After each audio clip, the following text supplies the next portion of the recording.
vous méprisez la parole de Dieu aujourd'hui, vous allez considérer Satan demain. Quand tu ne prends pas la Bible au sérieux, un matin va venir, Satan va te montrer quelque chose. Si ce n'est pas un soir,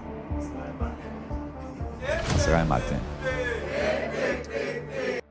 La raison pour beaucoup d'échecs dans la vie des chrétiens, c'est qu'ils ont pensé que la vie chrétienne se vit sans la parole de Dieu. Josué, qui était le successeur de Moïse, qui était sur le point de faire une grande guerre contre les Cananéens et qui devait occuper le territoire. Dieu ne lui a pas dit voici les stratégies militaires à avoir. Dieu ne lui a pas dit voici les techniques économiques que tu dois utiliser. Dieu dit que ce livre de la loi ne s'éloigne point de ta bouche. Il dit médite le jour et nuit, car c'est alors, regarde, que tu auras du succès dans tes entreprises. C'est alors que tu réussiras. Un voleur, il fait quoi?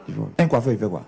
Un chrétien, il prie Dieu et il a la Bible. Lui, il parle à Dieu et puis Dieu lui parle par la Bible. Ça, on dit tu es chrétien. Il n'y a pas vie chrétienne sans Bible. Il n'y a pas vie chrétienne sans la parole de Dieu. Il n'y a pas vie chrétienne sans les Écritures. Ne vous trompez pas, génération d'aujourd'hui. Les gens pensent que la vie chrétienne, c'est venir et entendre la philosophie, venir écouter les prophéties, venir voir les spectacles. Ce n'est pas ça la vie chrétienne. La vie chrétienne, c'est une vie basée sur la parole de Dieu. Et tu fais mal d'être un chrétien soi-disant, mais qui n'est pas accroché à la parole de Dieu. Tu devrais te consacrer à la parole. Tu devrais être quelqu'un maintenant qui lit, qui médite et qui pratique la parole de Dieu. C'est le signe que tu es un chrétien sérieux qui aime le Seigneur. Parce que beaucoup, vous venez à l'église et vous méprisez Dieu. Comment on méprise quelqu'un? C'est quand on méprise sa parole. Quand tu dis que tu honores quelqu'un, tu honores ce qu'il dit. Tu honores les paroles de la personne. Tu ne peux pas donner l'argent à Dieu. Tu vas le voir où? Dieu ne mange pas ses femmes. C'est qui va honorer Dieu. C'est la considération que tu as pour ce qu'il a dit. Tu fais mal. Si vous méprisez la parole de Dieu aujourd'hui, vous allez considérer Satan demain.